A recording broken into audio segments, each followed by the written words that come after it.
Bismillahirrahmanirrahim, wassalatu wassalamu ala rasulillah al-habib al-karim. Dans cette vidéo, on va continuer notre leçon sur la monotonie. Jusqu'à maintenant, on a vu seulement la première méthode, qui est la comparaison des images. C'est-à-dire quoi? Je fixe x1 et x2 et j'essaie de comparer la comparaison des images. J'essaie de comparer f de x1 et f de x2. Maintenant, je vais prendre une autre méthode. Cette méthode consiste à, pour étudier la monotonie, je vais prendre un taux de variation de f. À quoi est égal ce taux de variation de f? Est égal f de x1 moins f de x2 sur x1 moins x de 1. Attention, toujours il faut respecter l'ordre. F de x1 moins f de x2 sur x1 moins x2. Et si j'inverse f de x2 moins f de x1 sur x2 moins x1. Donc toujours je dois garder. Maintenant, est-ce que je vais prendre maintenant x1 inférieur à x2? Non. Je vais prendre x1 et x2, quel que soit x1 et x2, que ce soit x1 supérieur à x2 ou bien x2 supérieur à 1, c'est la même chose. Seulement, cette fois-ci, je dois prendre x1 différent de x2. Pourquoi? Car j'ai ici un dénominateur. x1 ne doit pas être x2. Que dit maintenant la méthode de taux de variation? Dit que si le taux de variation est supérieur à 0, donc ma fonction elle est croissante. Si le taux de variation est inférieur à 0, donc ma fonction est décroissante. Si mon taux de variation est nul, alors ma fonction elle est constante. Si vous vous rappelez bien, c'est quoi ce taux de variation? F de x1 moins f de x2 sur x1 moins x2. Est-ce que vous vous rappelez, ça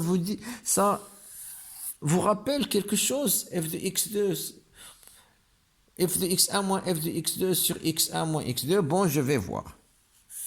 Prenons une fonction comme ça. Et je vais prendre un x1 quelconque ici, x1 et x2. Et voilà f de x1 et voilà f de x2. Remarquez une chose ici, j'ai pris une fonction qui est croissante. C'est quoi cette partie-là? C'est quoi cette partie-là? C'est x2 moins x1. Et c'est quoi ça? Ce segment-là. C'est ça, f de x2 moins f de x1. Donc, f de x2 moins f de x1, c'est cette partie, et x1 moins x2, c'est cette partie. Ça vous rappelle quoi? Le côté opposé sur le côté adjacent, c'est quoi? C'est la tangente alpha. C'est la tangente alpha. Et si vous vous rappelez ce qu'on a vu sur la droite, si j'ai une tangente alpha qui est supérieure à 0, donc la droite elle est comme ça. Si la tangente alpha est inférieure à 0, donc la droite elle est comme ça. Comme ça il est croissante et comme ça elle est décroissante. Bon, je vais faire un petit rappel sur les droites. Prenons la droite y est égale 3 demi x plus 2. Voilà tangente alpha. Est-ce que vous vous rappelez? Pour tracer cette droite, est-ce qu'on va jouer avec x1, x2 est égal? Non. Je vais prendre directement cette droite. Il commence par 1 et 2, si vous vous rappelez. Le 2, on a dit que c'est le point de départ quand x est égal à 0. Donc, je vais commencer par ici. Et j'ai 3 demi. Tangente alpha est égal à 3 demi. Donc, ça, c'est le côté adjacent et ça, le côté opposé. Donc, je vais avancer par 2 et augmenter par 3. Donc, je vais prendre 1, 2 et en haut, 3, 1, 2, 3. Et voilà la droite. Vous voyez très bien que 3 demi supérieur à 0, donc la droite est croissante. La droite est croissante. Et c'est quoi? Cette tangente alpha, c'est dans la réalité, c'est quoi? C'est mon taux de variation. C'est mon taux de variation de la fonction f. Je vais prendre maintenant un y est égal à moins 2 tiers, moins 2.